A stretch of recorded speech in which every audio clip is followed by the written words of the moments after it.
I stepped into the lobby of Methodist Hospital just after noon, my badge still clipped to my blazer from the layover rounds I'd led that morning in Seattle. The air was sterile, humming with the rhythm of machines and faint urgency. I didn't tell anyone I was coming. Not Delphine, not Russell, not Silas. I wasn't even supposed to know. Rachel, a friend from med school, called me after seeing Silas's name come through the ICU roster. He coded twice, she said. Stabilized now, but you should know. Know what I'd wondered, that my family still didn't see me as family. I walked to the nurse's desk, gave Silas's name, and waited. The nurse looked up, hesitated, then tilted her head. Sorry, are you the chief doctor from Seattle? I nodded once, her voice, softened eyes widening with the recognition I never received at home. I thought I saw you in the Westline Review. You wrote that policy paper before I could respond. I caught movement in the corner of the waiting area. Delphine scrolling through her phone like it was a shield. Russell, arms crossed, looking at me the way he used to inspect rookies on patrol, unimpressed. Neither of them stood. Silas's room was just behind a glass door. The nurse opened it for me, and for a second I thought about walking away. But I stepped in. He was conscious barely, hooked to monitor's wires blooming from his chest. He turned his head, blinked once. Didn't speak. I asked the nurse for the vitals update, reviewed his notes, and signed off on his care as visiting consultant. Not because I had to, but because I could. No one said thank you. No one asked why I came. They never did. My mind slipped backward without permission 7 years earlier. Silas's birthday party. I remember the crunch of patio gravel under my shoes and the faint taste of ginger ale in a wine glass handed to me like a prop. The house was crowded, aunts in pastel suits, cousins passing babies, everyone too loud, too close.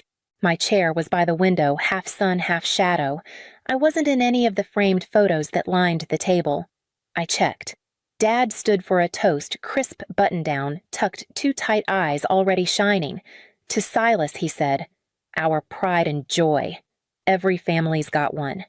Then a pause, a smirk, and every family's got a waist, too. Laughter, honest, unfiltered. Even Aunt Gwen dabbed her eyes like it was the best joke she'd heard in years. I smiled, too. Small, controlled. My mother gave me that look, tight lips, slight tilt of her head.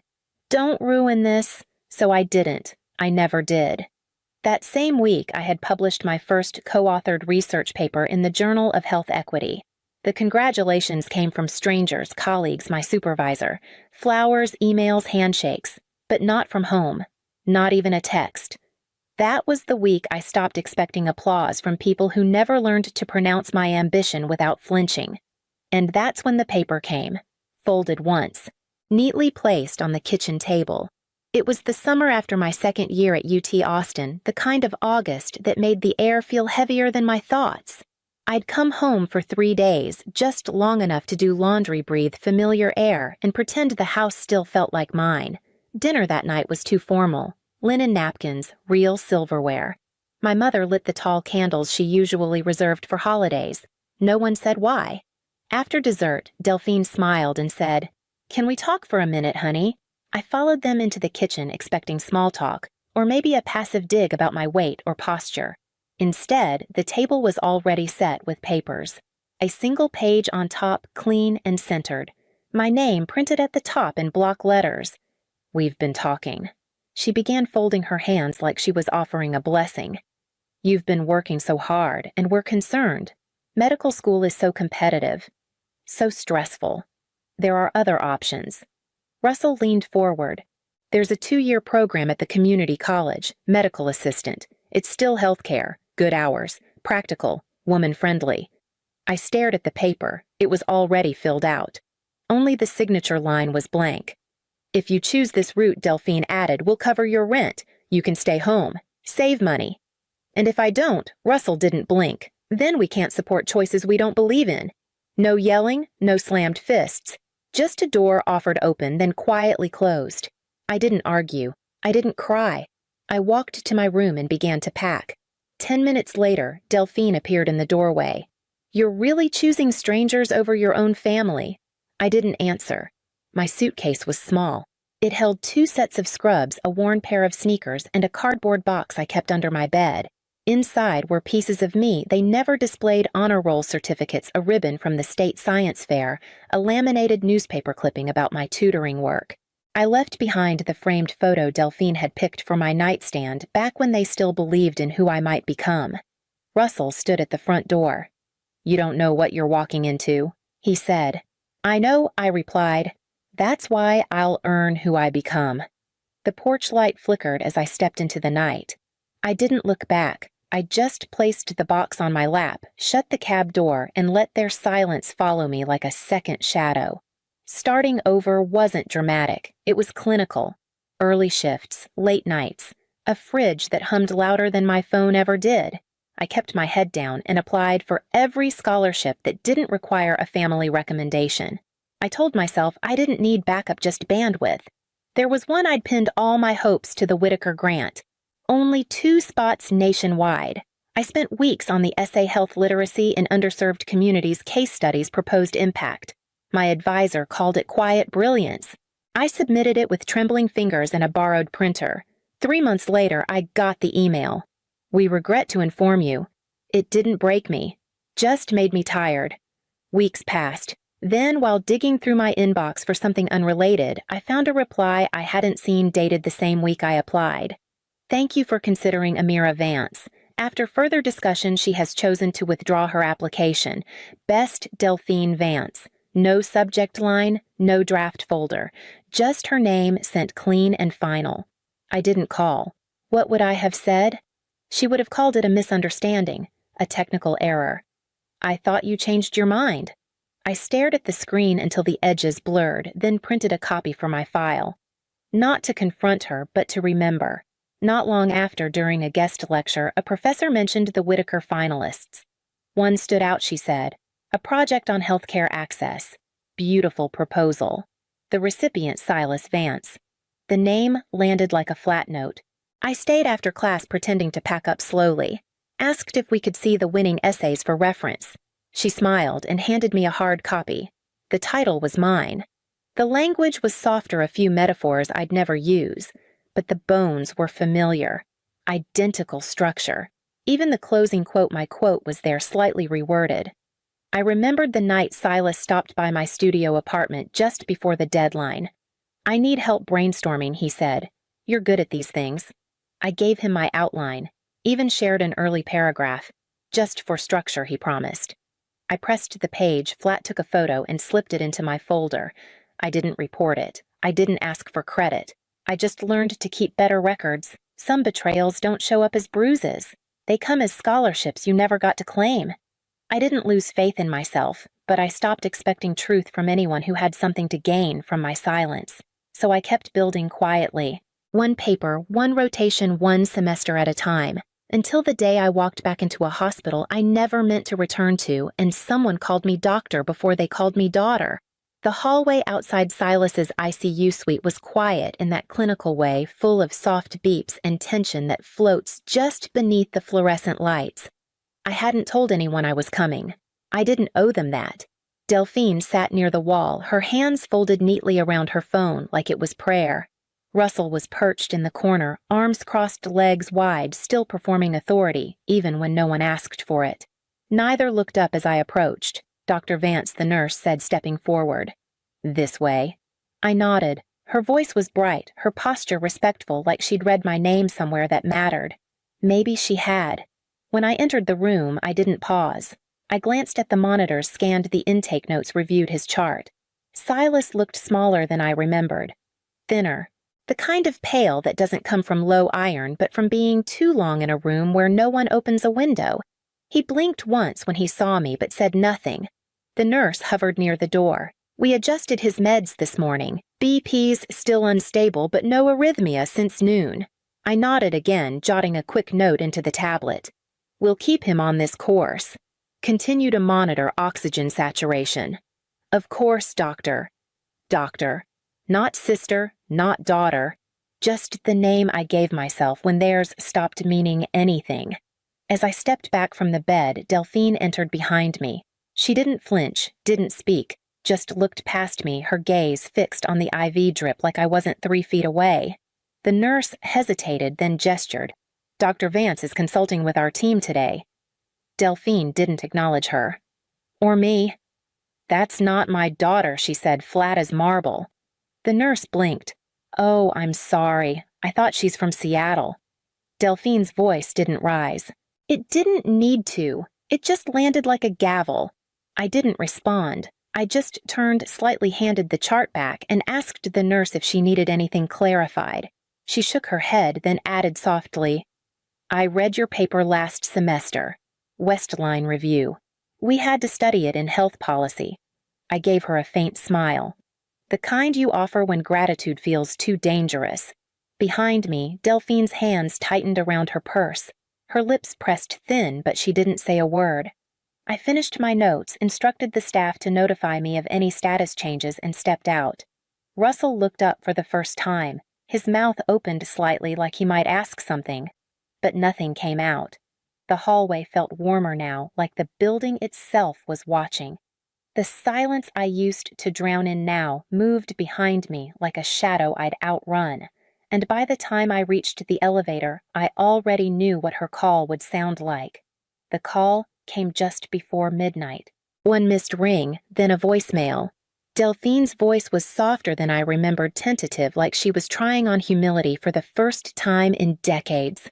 I know you're busy. I just wanted to say I was wrong. Maybe we could talk. Just coffee. I didn't reply. But the next morning I found myself sitting across from her in a cafe near the hospital, hands wrapped around a cup that had long since gone cold. You look well, she said, eyes scanning me like I was someone else's daughter in her coat. Busy, I replied, but well.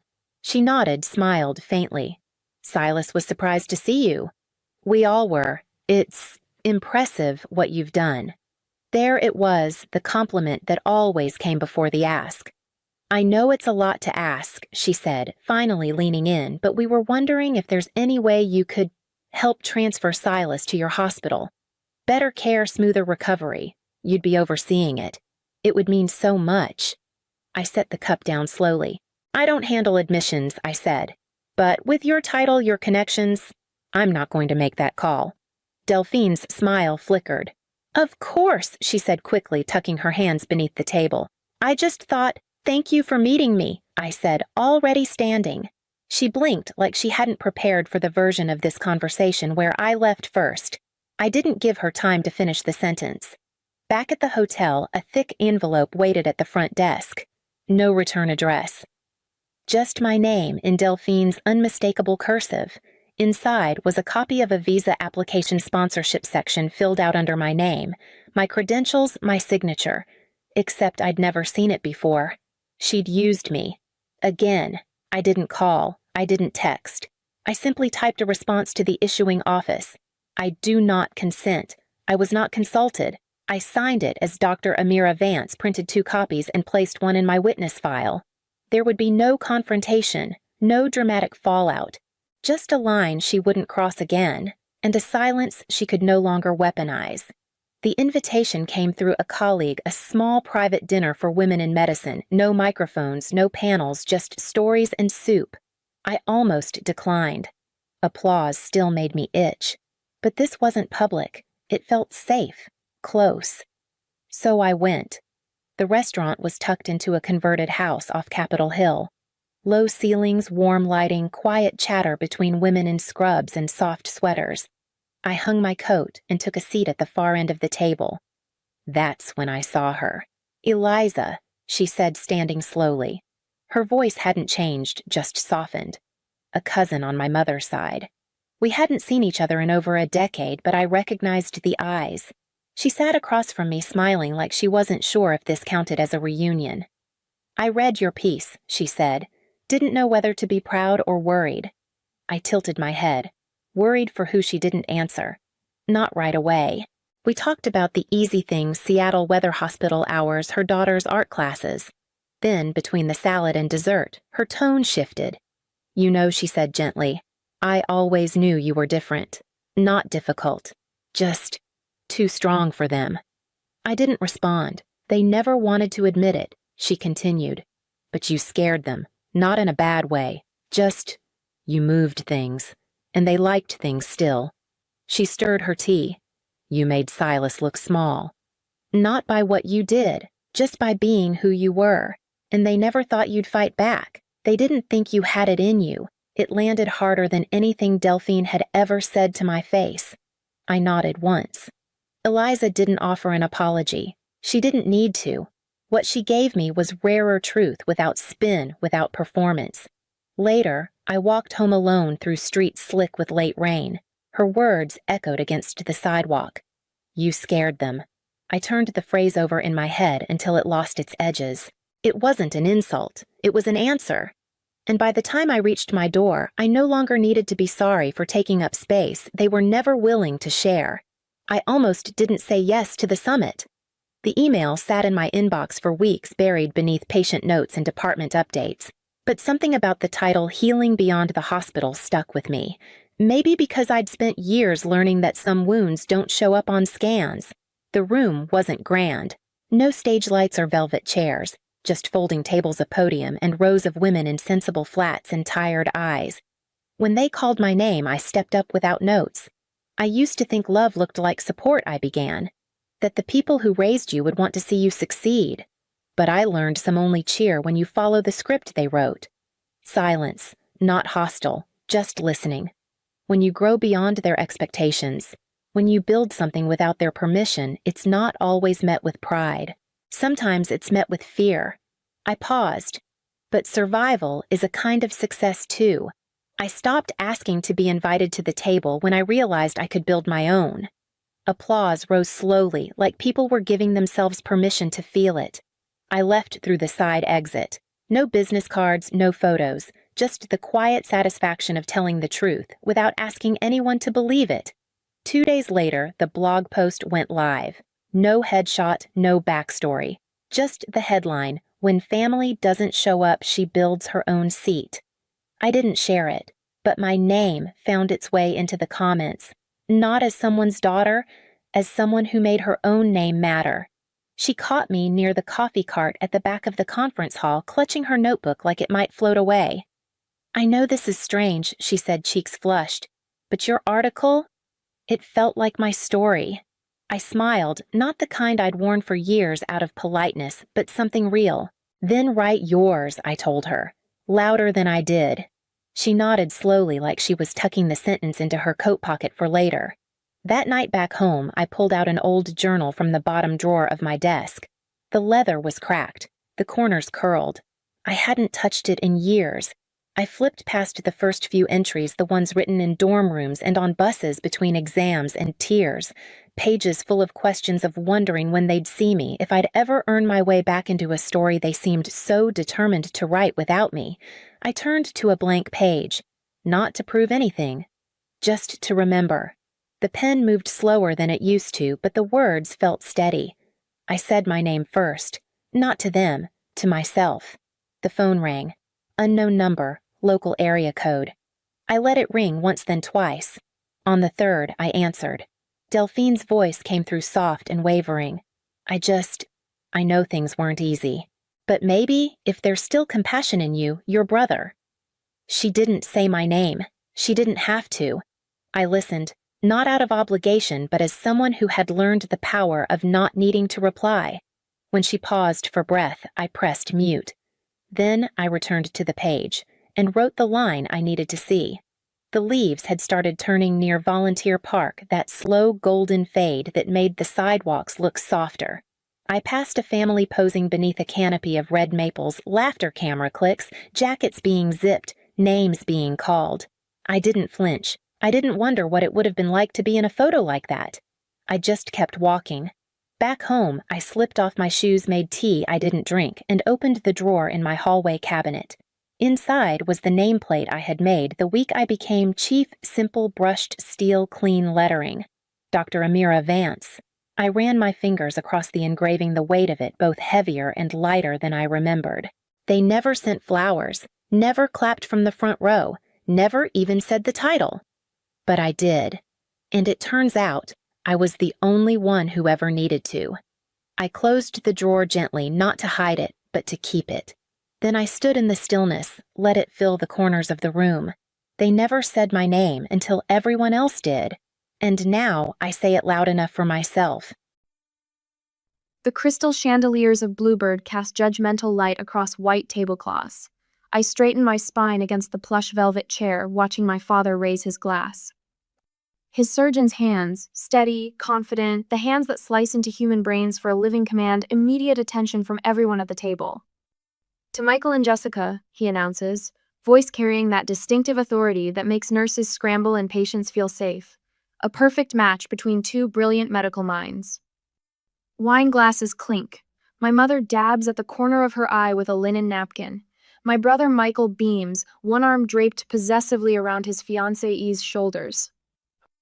Their world is complete, circular, perfect with me sitting just slightly outside the circumference. I sip my Cabernet, letting the tannins linger on my tongue. My simple black dress feels suddenly inadequate next to my mother's dripping pearls and Jessica's designer cocktail attire. But I'd chosen it deliberately. Italian wool, impeccable tailoring, understated. The opposite of trying too hard. And how's work, Lauren? My mother tosses the question my way like a bone to a dog. Her voice drops a register on the word work, as if placing invisible quotation marks around it. Busy, I answer, keeping my voice light. We're expanding our hospital integration protocols. Mother's eyes glaze over, her attention already drifting back to the happy couple. When are you going to get a real job, Lauren? My father cuts into his filet mignon, not bothering to look up. This computer hobby of yours has gone on long enough. The restaurant noise fades to a dull hum around us. A waiter refills water glasses. Someone at the next table laughs too loudly. It's not a hobby, Dad. It's a company. Michael snorts. A company of what, 3 people in a garage? 4, actually. We hired someone new last month. Well, while you're playing with computers, some of us are saving lives. Michael says, folding his napkin into a perfect triangle. Jessica just completed her fellowship in neuro-oncology. Jessica smiles tightly, glancing between us. It wasn't that big a deal, just lots of studying. Don't be modest, my mother interjects. Michael tells us you graduated top of your class. Speaking of achievements, Jessica says, clearly attempting to redirect, HealthSphere is making some exciting moves. Our acquisition team has identified a breakthrough communication platform that could revolutionize patient care coordination. I check my watch, 8:57 p.m. That sounds fascinating, my father says, suddenly engaged. What's the technology? As Jessica launches into an explanation, my mind drifts back 15 years. The state coding competition, 3 days without sleep, fueled by Mountain Dew and determination. The judges' faces when my program ran flawlessly. The empty house when I returned home, trophy in hand. I had placed it proudly on the living room shelf next to Michael's soccer participation medals. 2 weeks later, I found it in a box marked garage sale in the basement. That same month, Michael got his medical school acceptance letter. My parents threw a party with 50 guests. We always knew he had it in him, my father had told his colleagues, clapping Michael on the back. I stood in the kitchen, washing dishes, invisible. Lauren? Jessica's voice pulls me back. I asked what you thought about integrated healthcare communication systems. Oh, I think they're essential, I reply, fingers tightening around my water glass. Medical errors kill more people than car accidents. My father waves his hand dismissively.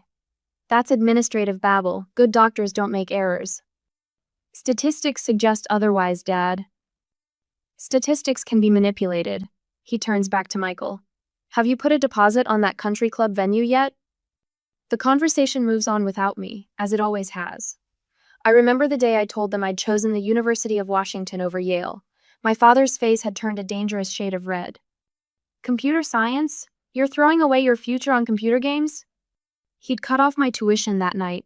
My mother had suggested therapy for my unhealthy obsession with technology. I'd taken out loans and never looked back. Jessica is mid-sentence about HealthSphere's acquisition target when she suddenly stops, her fork hovers halfway to her mouth, her eyes widen as they lock with mine. Wait, she says, setting down her fork with a clink that seems to echo across the restaurant.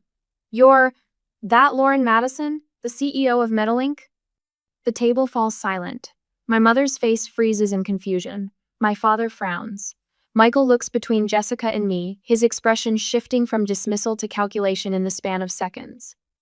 Yes, I say, lifting my wine glass deliberately. I am. But that's, Jessica stammers, that's the company we're acquiring?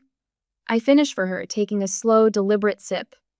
The wine tastes better suddenly, rich with notes I hadn't noticed before. For $180 million? Yes, I know. My father's mouth opens and closes like a beached fish.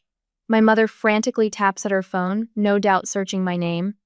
Michael's face drains of color. I set down my glass and smile. Now, what were you saying about a real job? My father's mouth opens and closes, his practiced surgeon's calm evaporating like water on hot pavement. There must be some mistake. The words tumble out, desperate and ragged. His hand trembles slightly as he sets down his wine glass, the first time I've ever seen those hands shake. Mother's fingers dance across her phone screen, her crimson nails clicking against the glass. Her eyes widen with each swipe. It says here, oh my, Lauren's company. Valuation of, oh goodness. $180 million, Jessica repeats, staring at me with new eyes. HealthSphere's board approved the acquisition yesterday. The contracts are being finalized next week. She turns to Michael. You never mentioned your sister was that Lauren Madison. Michael's expression transforms with remarkable speed, like a chameleon shifting colors when threatened. The dismissive smirk melts away, replaced by something calculating and sharp. Well, of course I knew Lauren was doing well, he says, his voice pitched for maximum believability. I just didn't realize HealthSphere was the company interested in Medilink. Really? I reach for my phone, pull up a saved recording. 2 months ago, you told Bernard Keller at Pacific Northwest Investors, and I quote, I wouldn't put a dime into my sister's doomed project. Healthcare needs real doctors, not computer geeks. I press play and his voice fills our corner of the restaurant. The color drains from his face. You recorded me? I didn't. Bernard did. Standard practice in their meetings. I slipped my phone back into my purse. He sent it to me afterward. Thought I should know. My mother's phone rings. She answers immediately. Margot. Yes, darling, have you heard the news about our Lauren? Her voice drips with sudden pride. Of course we've been supporting her venture from the start. Such a brilliant mind. Gets it from her father. I catch Jessica's eye. She looks away, embarrassed. Father leans across the table, voice lowered to a conspiratorial whisper. Lauren, we should talk about managing this windfall. My financial advisor has excellent strategies for... For what? I interrupt. For the money you assumed I'd never earn? That's not fair, Mother interjects, covering her phone. We always wanted what was best for you. Is that why you told Aunt Catherine I was between jobs last Thanksgiving? Or why you described my company to the Hendersons as Lauren's little website project? Michael reaches for Jessica's hand. Let's not get emotional. This is wonderful news. We should celebrate. My phone buzzes with a text from Rachel. Did you tell them yet? Rachel, who turned down a 6-figure job at Microsoft to join me in that leaky garage. Rachel, who slept on the office floor during our first product launch. Rachel, who believed when no one else did. Another text arrives from Devin, our lead developer. Team's waiting for update. We've got champagne ready. My real family. The people who saw value in my vision when blood relatives saw only failure. I think about last Christmas when I worked through the holiday while my parents took Michael and his then-girlfriend to Aspen. Family only, my mother had explained when I asked about the trip.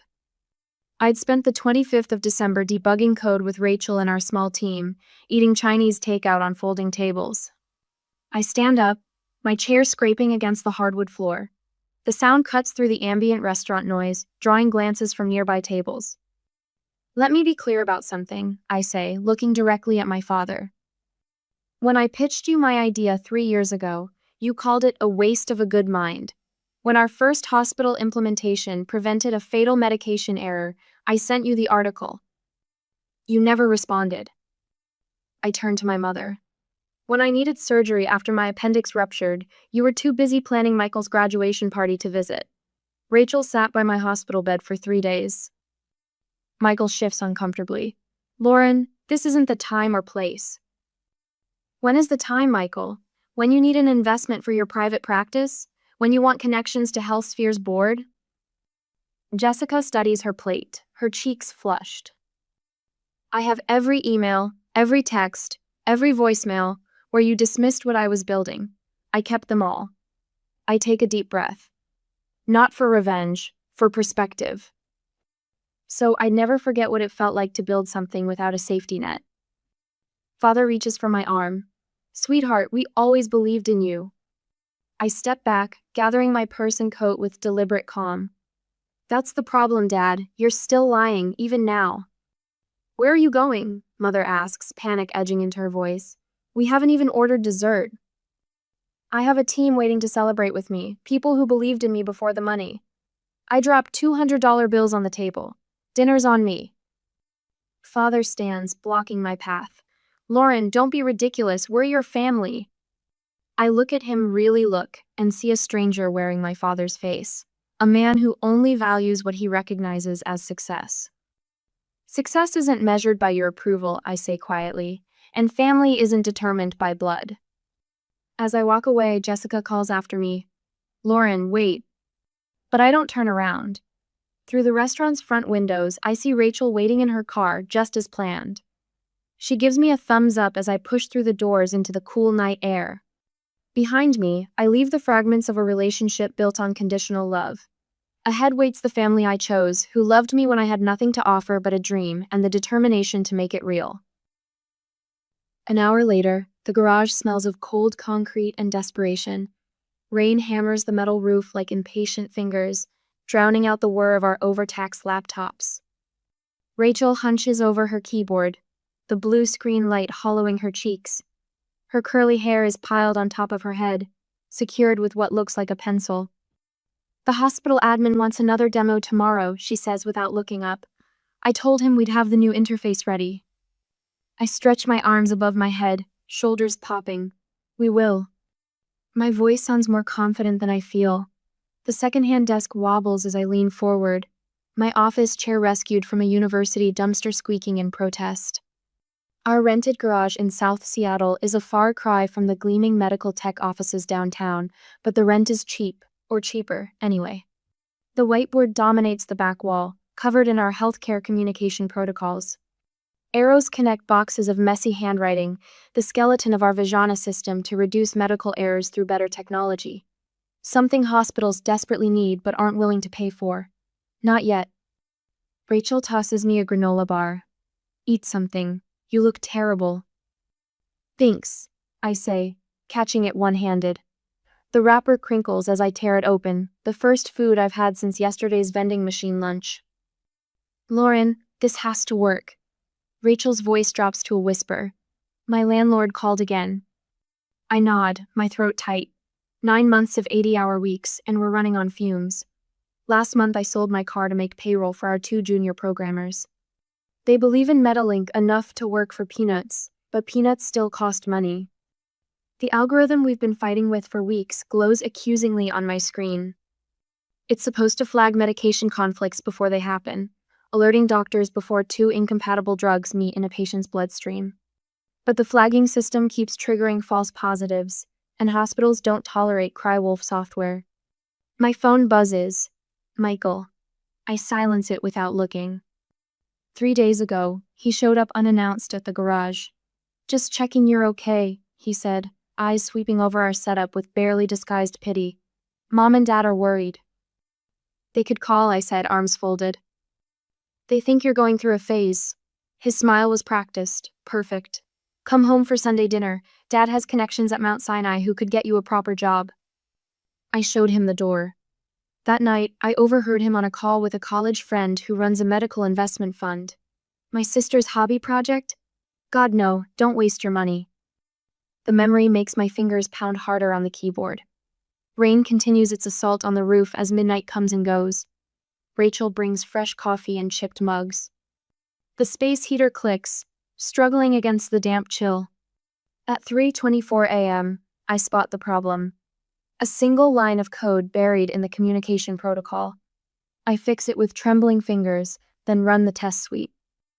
Rachel, I whisper. Come look. She wheels her chair over, coffee breath warm against my cheek. We watch in silence as the program runs through its paces. No false positives, no missed conflicts. The clock on the wall reads 3:47 a.m. when the final test completes successfully. We stare at the screen, not moving, not speaking. Our algorithm works, actually works. Holy shit, Rachel breathes. We high-five with the solemnity of surgeons completing an operation, too exhausted for proper celebration. The moment feels surreal, like crossing a line between before and after. Get some sleep, I tell her. Tomorrow we pitch this thing for real. After she leaves, I stretch out on our office couch, a sagging thrift store find that smells faintly of someone else's cologne. My apartment is gone evicted last week when the rent money went to server costs instead. I haven't told Rachel yet. Some burdens stay mine alone. Sleep eludes me. I stare at the ceiling, listening to the rain soften to a drizzle. In my mind, I rehearse tomorrow's meeting with the hospital administrator, who holds our future in his skeptical hands. Dr. James Anderson, head of systems integration at Northwest Memorial, doesn't believe in our vision. Not yet, but he agreed to one final demonstration before pulling the plug on our trial. Morning arrives too soon, gray light filtering through the single dusty window. I brush my teeth in the utility sink, apply mascara without a mirror, and change into the one presentable outfit I keep in a garment bag behind the whiteboard. You look like an actual CEO, Rachel says when she arrives, carrying bagels and coffee. Her eyes narrow. Did you sleep here? Just napped, I lie. Wanted to run some final tests. An hour later, the hospital corridors gleam with institutional cleanliness. Doctor. Anderson's office sits at the end of a long hallway, his name on a brass plate that looks like it costs more than our monthly server rental. Miss Madison. He gestures to chairs across from his imposing desk. Let's make this quick. I have surgeries to oversee. Rachel sets up our demonstration laptop while I begin our presentation. My voice is steady, my back straight. The algorithm sparkles on screen, elegant in its simplicity. I watch Dr. Anderson's expression shift from polite disinterest to reluctant attention. The protocol identifies critical information gaps between departments, I explain, clicking through the interface. It doesn't just flag errors, it predicts them before they happen. He leans forward when I demonstrate how our system caught a potentially lethal drug interaction that their existing protocols missed. His eyebrows inch upward. Impressive, he says carefully. But scaling this hospital-wide would be already factored into our implementation plan. I slide a folder across his desk. Page 3 shows our integration timeline. 2 hours later, we walk out with our first real contract. Not huge, but real. Paid work. Not just a trial. The validation we've been fighting for. In the parking lot, Rachel throws her arms around me, laughing through tears. We did it. One department, I caution. Just oncology for now. It's a foot in the door, she counters, squeezing my shoulders. They'll want the rest when they see what we can do. That weekend, while our small team celebrates with cheap champagne on folding tables in the garage, Google calls Rachel with an offer. 6 figures, full benefits, stock options. She tells them no without consulting me. Why? I ask later, helping her clean up paper plates and plastic cups. Rachel shrugs, gathering empty bottles. Google doesn't need me. We're saving lives here. I swallow hard, turning away so she won't see my face. Our makeshift family dinner, 4 of us crowded around card tables in a garage, means more than any Madison family gathering I've attended. The phone rings at 2:18 a.m. 3 weeks later. A nurse in oncology, voice tight with excitement. During our first night of full implementation, Medilink flagged a medication order that would have caused a severe reaction in an immunocompromised patient. The error never reached the patient. The system worked exactly as designed. I stand alone in the dark garage after the call, staring at our whiteboard, the same one where I first sketched out this dream when no one else could see it. My fingers trace the faded marker lines, the crossed-out failed approaches, the triumphant exclamation points marking breakthroughs. My parents' voices echo in my head. When are you going to get a real job? This computer hobby of yours has gone on long enough. The whiteboard tells a different story. It says, "Would you sacrifice everything for a dream no one else believes in?" My answer stands in blue and black ink, equations and arrows pointing toward a future only I could see. Until now. 6 months later, the old garage door hangs on my office wall like a battle flag. Mounted in sturdy oak framing, its dents and scratches preserved behind museum-quality glass. Visitors often ask why the CEO of a 40-person company with 15 hospital contracts keeps such an eyesore in her otherwise minimalist office. I tell them it reminds me where we started. What I don't say, it reminds me who believed in me when no one else did. I trace my finger over a particular scratch from when Rachel's desk chair rolled back too far and gouged the paint. Back when our entire operation consisted of 2 refurbished laptops and a whiteboard salvaged from a university dumpster. "Lauren," my assistant knocks softly. "Your 10 o'clock is waiting in the conference room. Tell them 5 minutes. From my window, I watch Seattle's morning fog dissolve against the sharp edges of downtown. Our offices occupy the 14th floor of a glass tower, far cry from the cramped suburban garage, where we spent our first 18 months. Through the glass wall separating my office from the development lab, I see our team hunched over workstations, building the next generation of software that prevents medical errors. My phone buzzes, the 7th voicemail from my mother this week. "Lauren, darling," her voice drips with honeyed desperation. "The ladies at the club were asking about you, and I realized we don't have a current photo for the family album. Perhaps we could have lunch? Call me back when you—" I delete it without listening to the rest. The family album. The same album where my high school graduation photo mysteriously disappeared, while Michael's academic achievements filled 3 pages. My inbox pings with a message from Rachel. "Your brother is in the lobby. Again." I type back, "Tell security our policy on unscheduled visits." This marks his 3rd attempt this month. The first time, he arrived with an expensive bottle of scotch and tales of how he always knew I would succeed. The second time, he brought investment proposals written on HealthSphere letterhead. My phone lights up with a text from Jessica. "For your information, your father contacted 2 of our board members yesterday. Thought you should know." I close my eyes for 3 long breaths. The $4.5 million revenue we generated last quarter speaks louder than any family validation. The 15 hospital contracts saved lives yesterday while my father was plotting his way into my boardroom. When I open my laptop, a notification from LinkedIn appears. My mother has publicly shared an article about Medilink, adding, "So proud of our Lauren. We always supported her vision. Proud parents, women in tech." The timestamp shows she posted it at 3:47 a.m. The exact time our first algorithm succeeded. The night neither of my parents answered when I called to share the news. I open a new email and address it to my entire family. To whom it may concern, after careful consideration, I am establishing the following boundaries. 1. No unscheduled visits to Medilink offices. 2. No contact with my board members, investors, or employees. 3. No public commentary on my professional achievements. I will reach out when I am ready for communication. Regards. Lauren Madison, CEO, Medilink. I hit send without rereading it. No editing, no second guessing.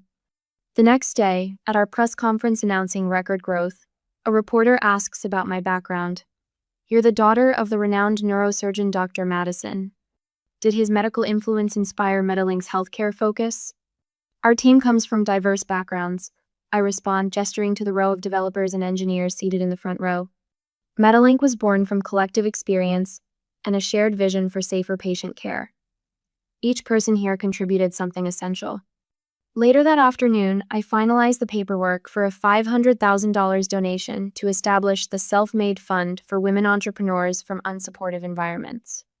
The foundation will provide both capital and mentorship to women who, like me, have been told their vision doesn't matter.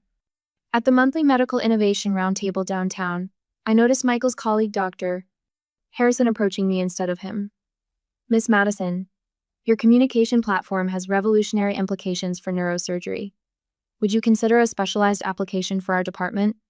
Across the room, I spot my brother watching this exchange, his expression caught between resentment and calculation.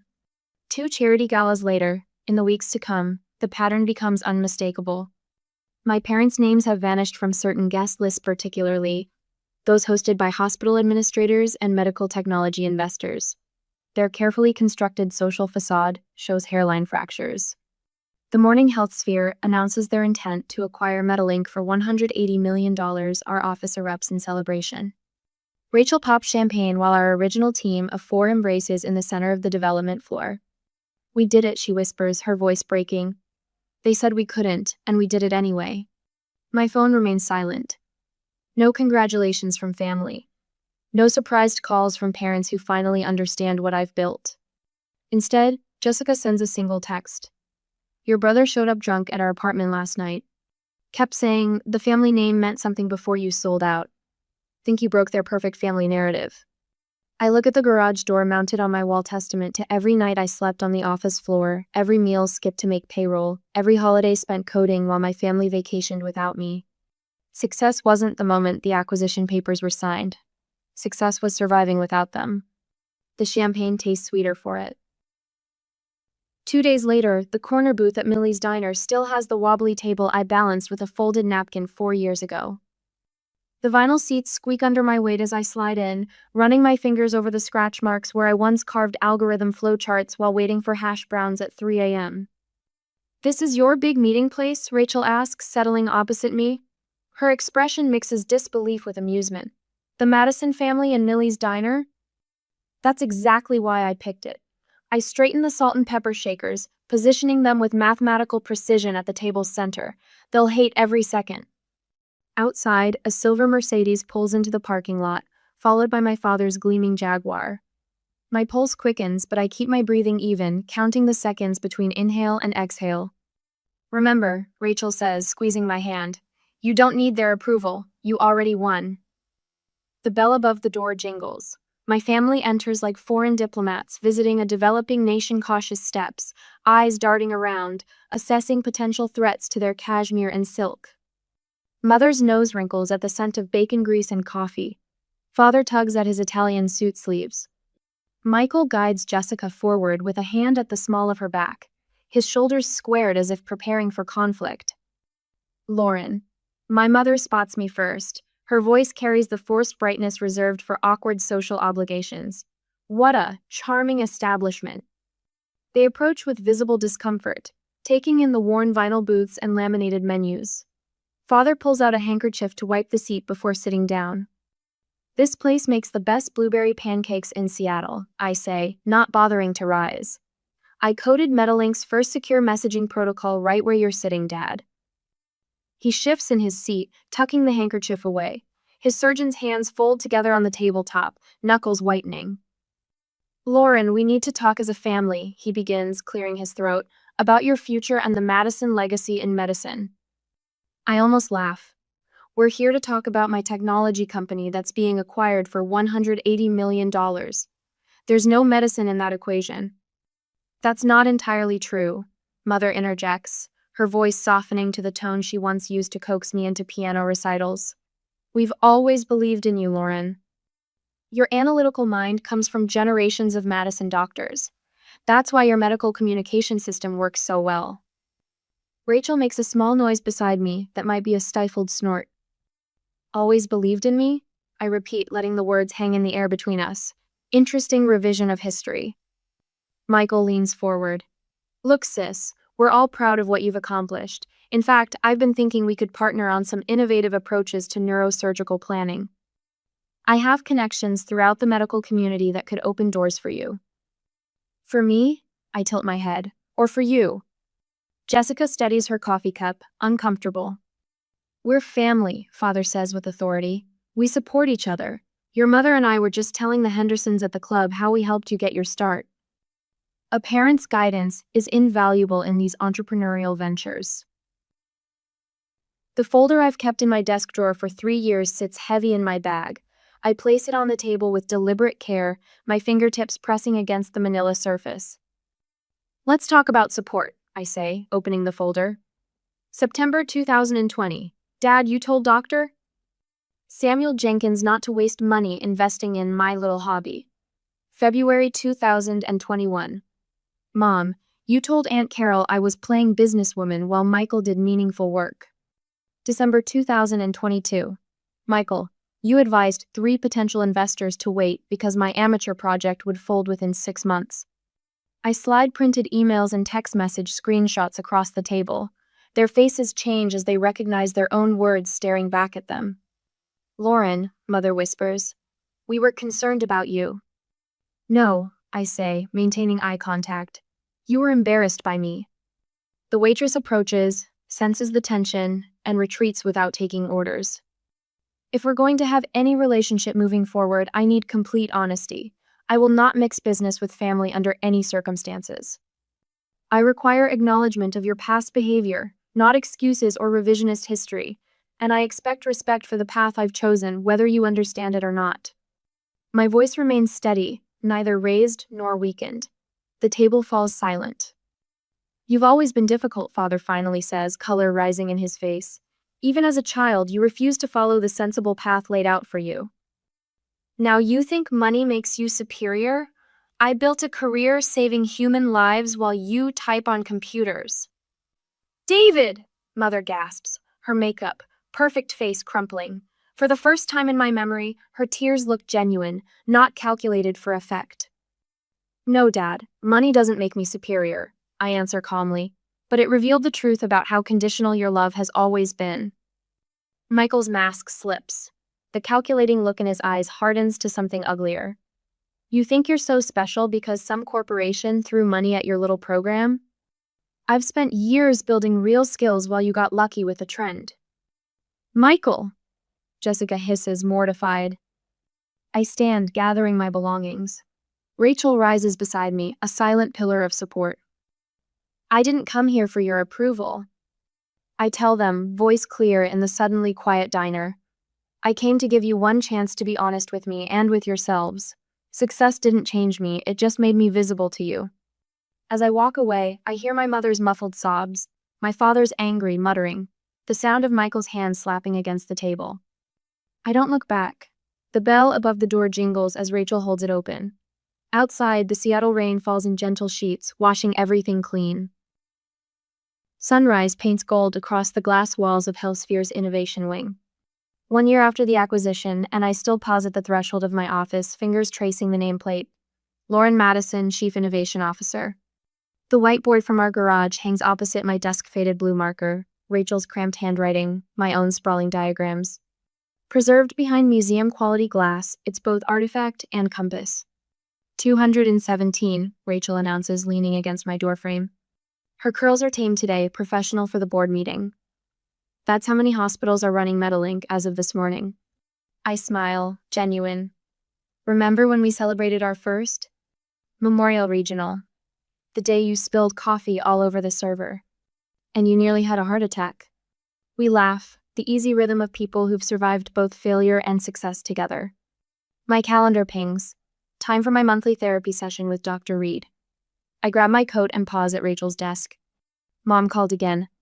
I tell her. Asked if she could come to the foundation launch next month. Rachel raises an eyebrow.